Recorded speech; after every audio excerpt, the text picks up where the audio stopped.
नमस्कार विद्यार्थियों, जय हिंद, वंदे मातरम। स्वागत है आपके अपने प्यारे YouTube channel goal with board exam. जो भी विद्यार्थी क्लास 10th में आए हैं, अगर वो चाहते हैं कि हमारे इस बार 2026 में परीक्षा होगी, उसमें 90% से ज़्यादा हम नंबर लेके आएँ, तो वह तभी लाएंगे जब एक अच्छा कंटेंट उन्हें मिलेगा, एक अच्छी तैयारी उन्हें मिल पाएगी और वो खुद प्रैक्टिस करेंगे। तो आपके लिए goal with board exam channel खोला गया है, इस चैनल पर, यह आपका ही चैनल है जिस पर फ्री क्लास 10th की तैयारी कराई जाती है। पूरा विज्ञान आपको कराया जाएगा, गणित कराया जाएगा, सामाजिक विज्ञान, हिंदी बिल्कुल फ्री, और विद PDF भी आपको दी जाएगी। तो आप विद्यार्थी बिना देरी किए हुए चैनल को सब्सक्राइब कर लीजिए, बेल आइकन को प्रेस कर लो, जिससे कि नई वीडियो का नोटिफिकेशन आपको तुरंत मिल जाए। और जितने भी दोस्त हैं आपके, उन सबको शेयर कर दो इस लिंक को, जिससे कि उनका भी भला हो सके।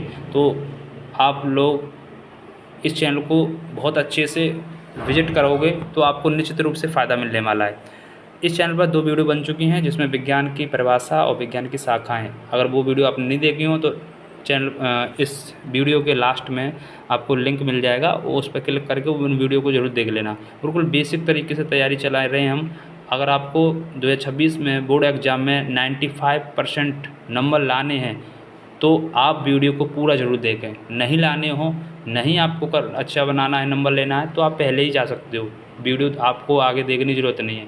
वीडियो वही आगे देखे जो सीरियस है, जिसे क्लास 10th में इस बार 95% नंबर बनाने हैं, तो वो तभी बनाएगा, वो हर बात सुनेगा, वीडियो को स्किप नहीं करेगा, पूरी वीडियो को देखेगा और देखने के साथ साथ नोट करेगा, पेंसिल लेके बैठेगा, हर चीज़ जो कहेंगे उसको उतारेगा।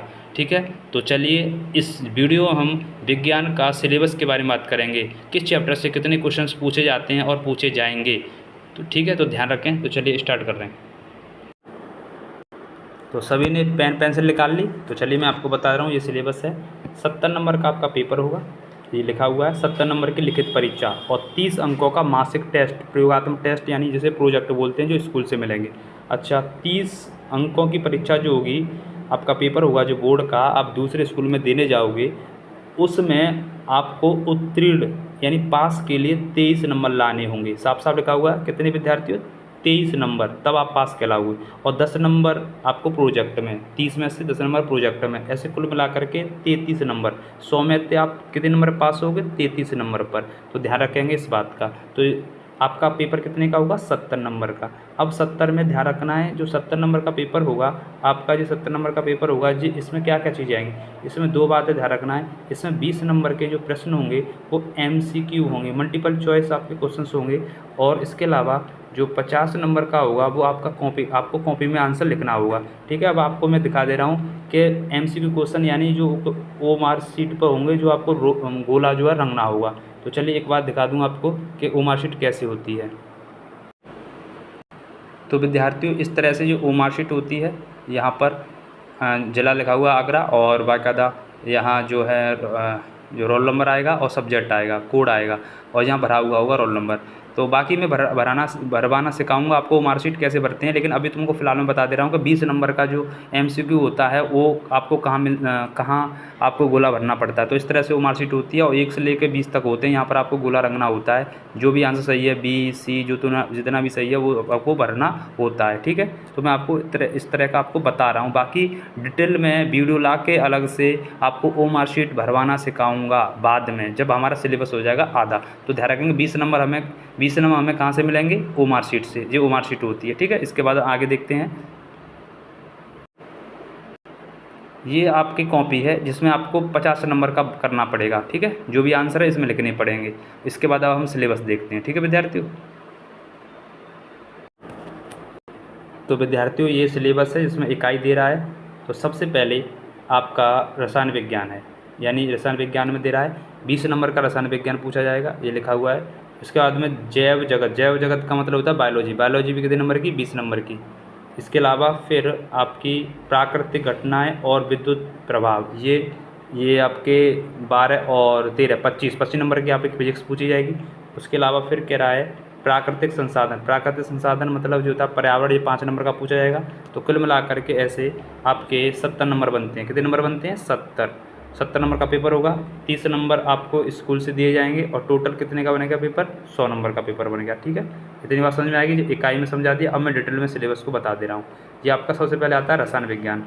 फटाफट देख लो, कॉपी पेंसिल से आप लिखना स्टार्ट कर देना, आराम से मैं बताता जाऊँगा। पहला चैप्टर का नाम है ये पहला सब्जेक्ट जो है विज्ञान में कौन सा है? रसायन विज्ञान। रसायन विज्ञान में आपके 4 चैप्टर हैं। कौन सा चैप्टर है? पहला चैप्टर का नाम डालो रासायनिक अभिक्रिया एवं समीकरण। लिखो जल्दी फटाफट, रासायनिक अभिक्रिया एवं समीकरण लिख लिया। अब इसमें क्या क्या पढ़ना है आपको ध्यान रखना है। इसमें पढ़ना है रासायनिक समीकरण के बारे में पढ़ना है, जो आपको करवाया जाएगा। समीकरण संतुलित करना, इसको आपको कंप्लीट तैयारी कराई जाएगी। हम आपको इस चैनल पर पूरा समझाएंगे। अभी आपको सिर्फ सिलेबस करवा रहे हैं क्या क्या पढ़ना है, जिससे कि पेपर बनता है। और समीकरण को संतुलित करना, और समीकरण जो रासायनिक अभिक्रिया हैं उनके प्रकार पढ़ने हैं, जैसे कि संयोजन अभिक्रिया, अपघटन अभिक्रिया, ठीक, विस्थापन अभिक्रिया, द्विविस्थापन अभिक्रिया, इनको हमें पढ़ना है। इसके बाद अवक्षेपण, उदासीन अभिक्रिया पढ़नी है, उपचयन अपचयन पढ़ना है। तो ये पहला चैप्टर हो गया रसायन विज्ञान का, इनके बारे में पढ़ेंगे डिटेल में। इसके बाद में दूसरा चैप्टर, इसमें अम्ल, क्षार और लवण है। ठीक है, अम्ल जो स्वाद में खट्टे होते हैं, नीले को लाल कर देते हैं, और क्षार तीखे होते हैं और लाल को नीला करते हैं। फिर लवण के बारे में पढ़ेंगे, ठीक है, इस चैप्टर में। जैसे कि यहाँ डिटेल में बता दे रहा हूँ, H आयन, OH आयनों के बारे में, अम्ल, क्षार, इन लवण, इनकी परिभाषा, इनके सामान्य गुणधर्म, इनके उदाहरण। इसके अलावा फिर pH के बारे में पढ़ेंगे, pH पैमाना जो सोरेनसन ने दिया था, और pH पैमाने की परिभाषा भी पढ़नी है, यहाँ पर लिखा हुआ है। इसके बाद दैनिक जीवन में pH का क्या महत्व है, ठीक है, मिट्टी में हुआ या किसी और में pH का क्या महत्व है, उसके बारे में पढ़ेंगे। सोडियम हाइड्रोक्साइड NaOH के बारे में पढ़ेंगे। व्यंजक चूड़, ब्लीचिंग पाउडर जो CaCl2 होता है उसके बारे में। बेकिंग सोडा NaHCO3 जो कि हम कचौड़ी पूड़ियों में डालते हैं। और धावन सोडा जो कपड़ों के लिए आता है Na2CO3 10H2O। Plaster of Paris putty वगैरह में आता है, उसके बारे में हम पढ़ेंगे, उनकी क्रियाविधि के बारे में हम पढ़ेंगे। ठीक है, सेकंड चैप्टर में अम्ल, क्षार और लवण। तीसरा चैप्टर कौन सा है? धातु और धात, जिसमें धातु और धातु के गुणधर्म, यौगिक है ना, उनकी सक्रियता के बारे में पढ़ेंगे। उसके बाद में सक्रियता श्रेणी पढ़ेंगे और संक्षारण पढ़ेंगे। संक्षारण मतलब कोई भी धातु जिसमें जब वो वायु और जल के संपर्क में आती है तो खराब होने लगती है, उसके बारे में पढ़ेंगे। ठीक है, तो ये होगा तीसरा चैप्टर। और चौथा चैप्टर कार्बन के यौगिक के बारे में पढ़ेंगे। ठीक, और जिसमें IPAC है, IPAC के बारे में पढ़ेंगे हम। ठीक, जिसमें halogen, alkyne, ketone, aldehyde, alkane, alkyne, इनके नाम पद्धति के बारे में हम पढ़ेंगे। समझ में आ रही है? और इसके बाद में यहाँ साफ साफ लिखा हुआ है। और हम इसके अलावा क्या क्या पढ़ेंगे, जो है कार्बनिक यौगिकों के रासायनिक गुणधर्म, जैसे कि दहन, ऑक्सीकरण हो गया, संकलन हो गया, प्रतिस्थापन हो गया, एथेनॉल हो गया, एथेनोइक अम्ल हो गया। साबुन के बारे में पढ़ेंगे हम, अब साबुन के बारे में, अपमार्जक के बारे में पढ़ेंगे। ठीक, इसके बाद में जैव फिर आता है, जो हो गया आपका क्या, रसायन विज्ञान। तो रसायन विज्ञान कितने नंबर का आता है? 20 नंबर का आता है। देख लो चैप्टर एक बार दोबारा से रिपीट कर दे रहा हूँ, यानी रासायनिक अभिक्रिया एवं समीकरण ये आएगा चैप्टर। दूसरा अम्ल, क्षार, लवण। तीसरा धातु, और चौथा रासायनिक कार्बनिक यौगिक। इसके बाद आता है बायोलॉजी। ठीक है, बायोलॉजी डाल लो। बायोलॉजी में क्या क्या आने है, तो बायोलॉजी तो पहले सिलेबस देख लो। बायोलॉजी में क्या क्या है, 20 नंबर का आपके बायोलॉजी पूछी जाएगी, और 20 नंबर में से ध्यान रखेंगे कि किन चैप्टर से कितने क्वेश्चंस। तो जैव विज्ञान, वो जो सबसे पहले चैप्टर का नाम है जैव प्रक्रम है, जिसमें जैव प्रक्रम में आपको क्या क्या पढ़ना है। इसमें सजीव, पौधों और जंतुओं के पोषण के बारे में पढ़ना है, श्वसन तंत्र के बारे में पढ़ना है, पाचन तंत्र के बारे में पढ़ना है, परिवहन तंत्र के बारे में पढ़ना है, उत्सर्जन तंत्र के बारे में पढ़ना है। पहला चैप्टर तो ये। दूसरा नियंत्रण एवं समन्वय, पौधों में और जंतुओं में कैसे नियंत्रण और समन्वय होता है, इनके बारे में पढ़ेंगे। ठीक है, इसमें जो हैं जो हार्मोन्स हैं उनके बारे में पढ़ेंगे, और मस्तिष्क के बारे में पढ़ेंगे, इनके बारे में हम पढ़ेंगे।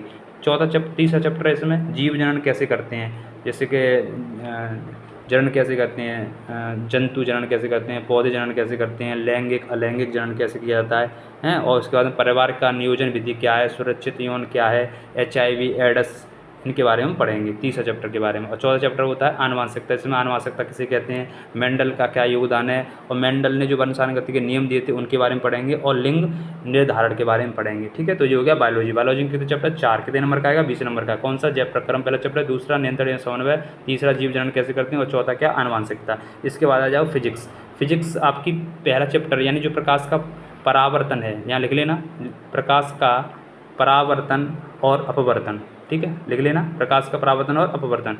और दूसरा आता है रंग बिरंगा संसार। इन दोनों में जो है 12 नंबर का पूछा जाएगा, ठीक है। अब प्रकाश का परावर्तन और अपवर्तन में क्या है? प्रकाश का परावर्तन जिसे किसे कहते हैं? जब कोई प्रकाशीय किरण किसी चिकने पृष्ठ पर टकराती है तो उसी माध्यम में लौट जाती है, उसे बोलते हैं प्रकाश का परावर्तन। इसके बाद गोलीय दर्पण का प्रतिबिंब बनाना, ये सीखेंगे। वक्र त्रिज्या, मुख्य अक्ष, फोकस दूरी, इनके बारे में। और एक और चीज़ यहाँ पर लिखा हुआ, दर्पण का सूत्र हमें पढ़ना है और उससे सवाल निकालने हैं, लेकिन निगमन नहीं करना है। दर्पण के सूत्र का पहले निगमन करते थे, लेकिन अब नहीं करना है। दर्पण का सूत्र क्या होता है तो लिख लो, 1/f बराबर होता है 1/v प्लस 1/u। बाकी मैं सब करवाऊंगा, मैं आपको सिर्फ सिलेबस बता रहा हूँ क्या क्या पढ़ना है। इसके बाद हमें अपवर्तन पढ़ना है। अपवर्तन क्या होता है? प्रकाशीय किरण जब एक माध्यम से दूसरे माध्यम में जाती है तो वो अपने मार्ग से भटक जाती है, उसे प्रकाश का अपवर्तन बोलते हैं, ठीक है। अपवर्तनांक पढ़ना है और गोलीय लेंस अपवर्तन पढ़ना है और लेंसों से प्रतिबिंब बनाना, ये सब हमें पढ़ना है, लेंस द्वारा प्रतिबिंब का बनना। और इसके बाद यहाँ पर लिखा हुआ है कि लेंस सूत्र, लेकिन उसकी जो है व्युत्पत्ति आवश्यक नहीं है, उसका एक्सप्लेन करना आवश्यक नहीं है। लेंस का सूत्र क्या होता है? वही 1/f इक्वल 1/v और माइनस के 1/u, ये ध्यान रखेंगे। दर्पण में प्लस के आते हैं और लेंस में u से पहले माइनस आता है, बस इतना अंतर है। इनके बारे में इससे रिलेटेड सवाल भी पढ़ने हैं। लेंस के उपयोग भी पढ़ने हैं। फिर प्रिज्म के बारे में पढ़ना है हमें, प्रिज्म पढ़ना है। और फिर प्रकाश का विक्षेपण बनना है कि जब प्रिज्म से प्रकाश की किरणें जाती है तो 7 रंगों में फैल जाती है, उसके बारे में पढ़ेंगे। विक्षेपण, प्रकाश का प्रकीर्णन पढ़ेंगे, जो आकाश का रंग नीला होता है, ये प्रकाश के किसी कारण होता है? प्रकीर्णन के कारण होता है, इनके बारे में पढ़ेंगे। तो ये आपका जो हो गया पहला, दूसरा चैप्टर खत्म हो गया। कौन सा पहला चैप्टर का नाम क्या था? प्रकाश का परावर्तन और अपवर्तन, और दूसरा रंग बिरंगा संसार एवं मानव नेत्र। अब मानव नेत्र के बारे में भी लिख रहा है यहाँ पर, हाँ ये भी तो हम भूल गए।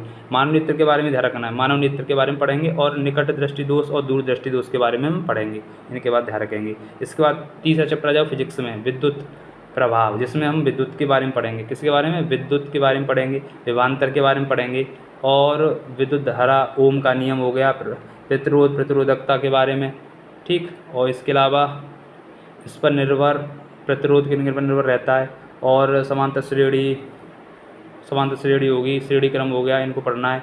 और विद्युत धारा का ऊष्मीय प्रभाव पढ़ना है, दैनिक जीवन उपयोग पढ़ने हैं और विद्युत शक्ति पढ़नी है, ठीक है। और PVIR से संबंध ये पढ़ना है हमें। इसके अलावा फिर विद्युत धारा के चुंबकीय प्रभाव पढ़ेंगे, तो चुंबकीय बल, रेखाएं, विद्युत धारा चालक के कारण चुंबकीय क्षेत्र, प्रणालिका में प्रभावित विद्युत धारा के कारण चुंबकीय क्षेत्र में विद्युत धारावाही चालक बल, और फ्लेमिंग के बाएं हाथ का नियम, ध्यान रखना फ्लेमिंग के बाएं हाथ का नियम, दाएं हाथ का नियम हट गया है। और इसके बाद घरेलू विद्युत परिपथ, घर पर लाइट कैसे आती है, इसके बारे में पढ़ेंगे। और अंतिम ये 5 नंबर का आपका पूछा जाएगा पर्यावरण। कौन सा? पर्यावरण में हमारा पर्यावरण में पारतंत्र पढ़ना, पारतंत्र की समस्याएं, ओजोन परत, जो कि ओजोन परत जो होती है वो समतल मंडल पर होती है, ठीक है। जहाँ से सूर्य से परावर्तन किरणें आती हैं तो ओजोन परत उसको रोकती है, और इसमें जो है अपचयन भी पढ़ना है। अपचयन किसके कारण होता है? CFC कारण होता है, इसको भी पढ़ना है हमें।